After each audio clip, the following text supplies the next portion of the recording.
He's an architect experienced in steel structures. Now Richard Gage is touring the country with a controversial message about September 11th. Richard Gage is here to show us why he's calling for a more thorough investigation into the collapse of the World Trade Center buildings. Thank you so much for joining us. You're very welcome. It's great to be here. Well, first of all, give us a little bit more about your background. Well, I'm an architect of 20 years, a member of the American Institute of Architects, and have been studying steel-framed, fireproof buildings for about that long. We ask that for clarification because as we get into this, we want people to make sure that you're not just somebody with a wacky idea. Right. Okay, you come with some science to you.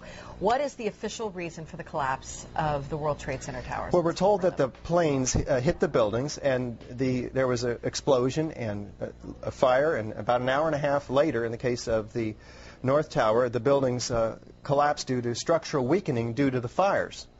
The problem is that we don't have large gradual deformations associated with collapses, and fires in high-rises have never brought down a steel frame high-rise building at all, ever. And what we have, unfortunately, is the evidence in the Twin Towers and the third skyscraper to collapse that day, which most people don't know anything about it. We have the evidence of the 10 key features of controlled demolition. In the case of Building 7, it collapses straight down into its own footprint at free fall speed in the first 100 feet. It's dropping, as you can see, symmetrically, smoothly, at free fall speed in the first 100 feet, 2.5 seconds. This is uncanny. There's 40,000 tons of structural steel designed to resist this collapse. Is it, what, a 47-story building? Yeah, it's just called Building 7, right a football field away from the Twin Towers.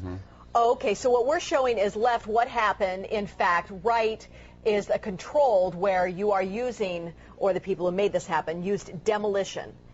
Indeed, and this is a direct comparison. And you can see that, indeed, almost free fall speed, free fall acceleration through 40,000 tons of structural steel. That is uncanny. So we have 700 architects and engineers demanding a new investigation as a result of this evidence and the evidence in the World Trade Center that is very explosive. Almost every architect and engineer we show this information to agrees with us that these are controlled demolitions. If we can get them to look at the information, because obviously the implications of a controlled demolition are dark for our country, because that means somebody besides Al-Qaeda was involved, because these have to be easily 3 of the most highly secure buildings outside the Pentagon. Now, if that was a controlled demolition, would there not be any evidence at the ground level of explosives within the building debris itself, that's the debris that's left? Indeed, and what we find down there is pools of molten iron. What does that mean? Several tons. Exactly. What is that doing there? The first responders see it, the structural engineers see it. It's documented by FEMA, the melting of steel. Normal office fires is what's supposed to have brought these buildings down, along with jet plane impacts. But jet fuel and office fires don't produce molten iron or molten steel. It doesn't begin to melt until 3,000 degrees. But what we have is the fires only produce maybe 1,600 degrees. So what produced all that molten iron? Well, it has in it the chemical evidence of a special incendiary, which is thermite, a high-tech incendiary used to cut through steel like a hot knife through butter. Indeed, in all of the dust throughout lower Manhattan, we have a 4 to 6 inch thick layer of this dust, and throughout it we have evidence of tiny spheres, billions of them, several tons of previously molten iron. Well, how does that happen?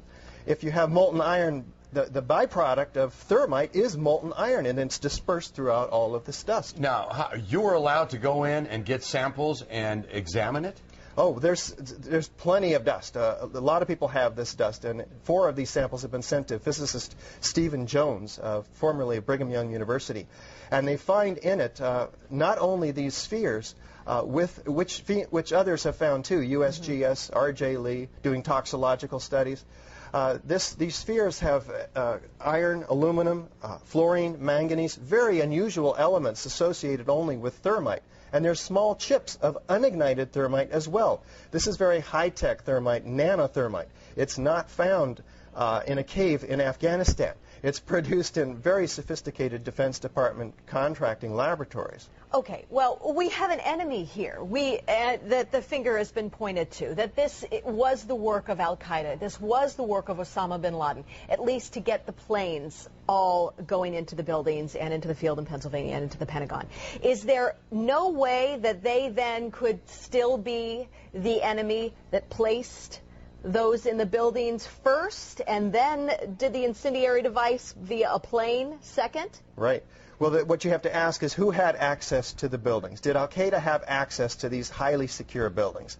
Probably not. Did they have access to sophisticated nanothermite, where the particles are 1,000 times smaller than a human hair? Probably not. Somebody else has to be investigated. And that's why we have 700 architects and engineers demanding a real investigation. We don't have the whole theory as to how this happened, who did it, why. We just lay out the facts like we did last night in the Veterans Memorial Auditorium, and we demand a real investigation. And they'll find out who, why, how, etc. Okay. Then let me ask you, I'm person X. I want to place something in one of those buildings. Where would I carry it? How big would it be? Is it that visible that I would be spotted by security? Or could I place it in one of my tooth fillings? Yeah. We're talking about several tons of nanothermite and ordinary thermite. One would have to have access through security. So the security company involved for the World Trade Center should be thoroughly investigated. And it turns out to be Securicom, Stratosec. Somebody should look and see who's on the board of those companies. Some very interesting individuals turn out to be.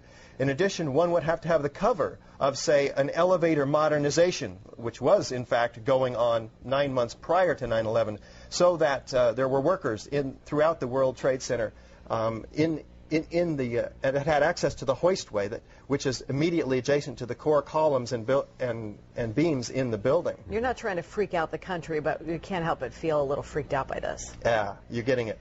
Yeah. And, of course, this is something we want to talk with you about a whole lot more, and we're out of time. But we do have a great deal of information on our website, kmph.com. Thank you very much for your time today. You're so welcome. Thank you for opening up a lot to think about. We'll be right back. Results are in, people. Now, this is my favorite pie chart. You guys are going to love this.